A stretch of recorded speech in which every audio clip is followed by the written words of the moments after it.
Welcome back. Today, we are diving into an explainer on something we literally rely on every single second of the day. But, we rarely pause to actually think about it.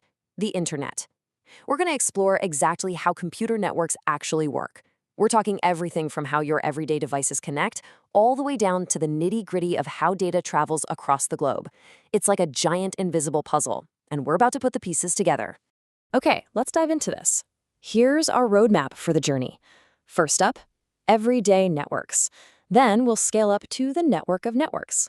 After that, digital street addresses, followed by device fingerprints, and finally, testing connections. Section 1. Everyday networks. Connections in our daily lives. So at its core, what is a network? Well, it's really just a group of devices connected together to communicate, share, or interact. And the wild thing is how scalable this concept is. It ranges from just two devices, like pairing your phone and your laptop, all the way up to billions of interconnected things. Traffic lights, security cameras, even massive farming equipment. The core concept is exactly the same. Now, to really wrap our heads around this, we can map these digital architectures directly to the physical world. A digital network functions exactly like, say, a friendship circle that's bound together by shared interests. Or think of the massive, interconnected tracks of the London Tube.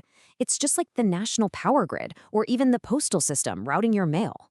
It's absolutely crucial to realize that the foundational logic here is identical. Section 2. The network of networks. Scaling up to the internet. Let's zoom out for a second and look at the history.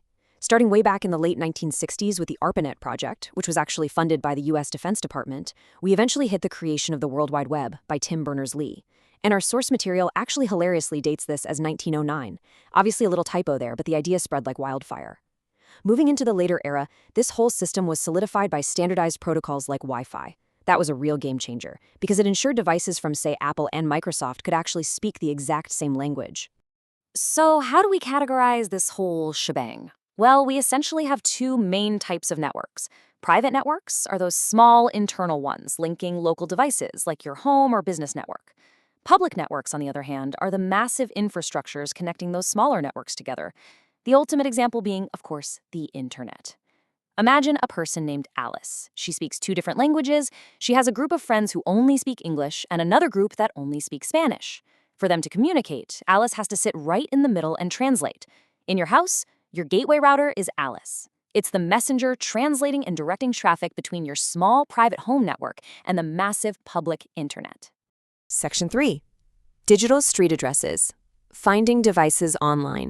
And this brilliantly illustrates the two main ways devices get their identity online. First, we have IP addresses. These are a lot like names or physical street addresses. They can, and do, change over time. If you move to a new house, your street address changes, right? Same thing happens to your IP address depending on what network you connect to. On the flip side, we have MAC addresses. These are literally like human fingerprints. No matter what name you go by or where you move, your fingerprints are permanently yours. A MAC address is globally unique and permanently assigned to the physical hardware. Let's break down the structure of an IP address first. It's divided into 4 distinct sections called octets. They're called octets because underneath the hood, they're made up of 8 binary bits.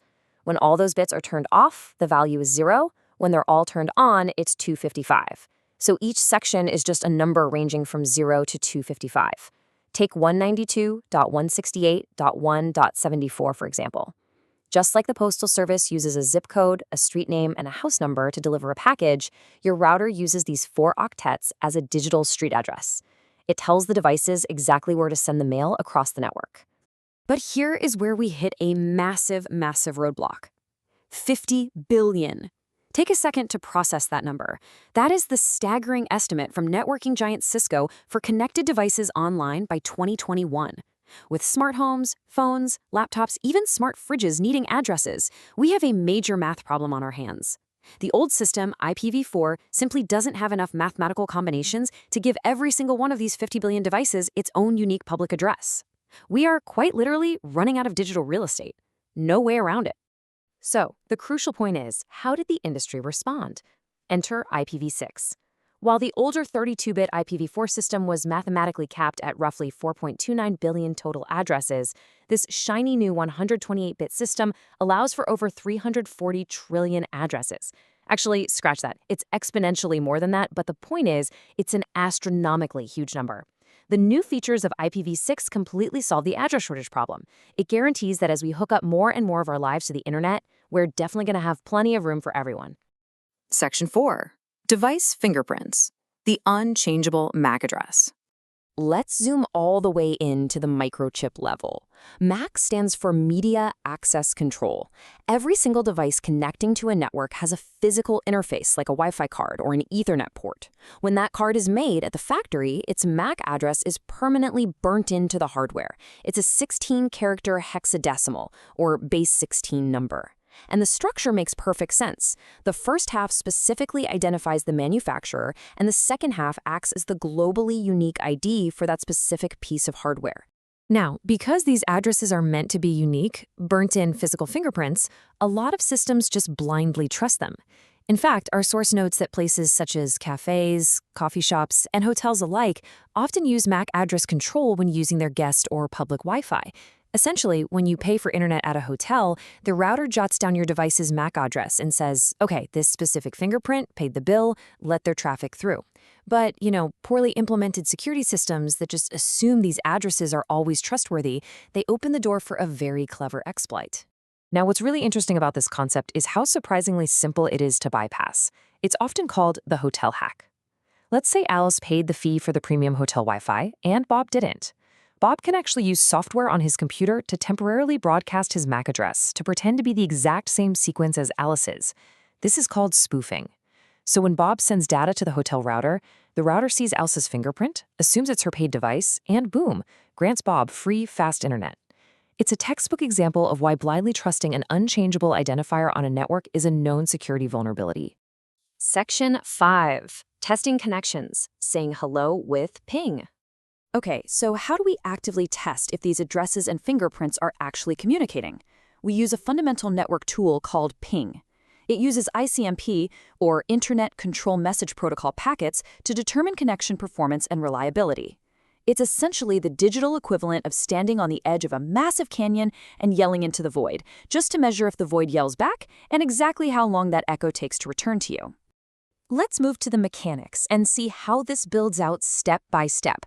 First, your computer sends out an ICMP echo packet. Second, the target device receives that packet. Third, if the device is active and willing to talk, it immediately fires back an echo reply. And finally, the ping tool measures the exact time that entire round trip took. This simple action and reaction sequence is absolutely crucial because it doesn't just verify a connection exists, it tells you the real-world performance of that connection. And the best part? Using it is incredibly straightforward. The syntax is simply the word ping, followed by the IP address or URL. So for example, typing ping 8.8.8.8, test your connection directly to Google's DNS servers. It's built right into Windows and Linux. The system usually sends out a few packets and returns an average response time. If you see an average time of, say, 5.3 milliseconds, well, that immediately confirms you've got a healthy, snappy connection for sure. We've covered a lot of ground today. We went from looking at how everyday human friendship circles mirror massive public networks, all the way down to understanding how individual data packets echo across the globe. But I want to leave you with a provocative thought to really spark your curiosity.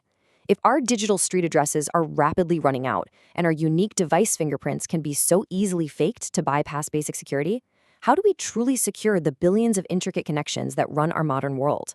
It's a massive challenge, and one that the brightest minds in networking are tackling every single day. Thanks for diving into this explainer with me, and keep questioning how the digital world around you actually works.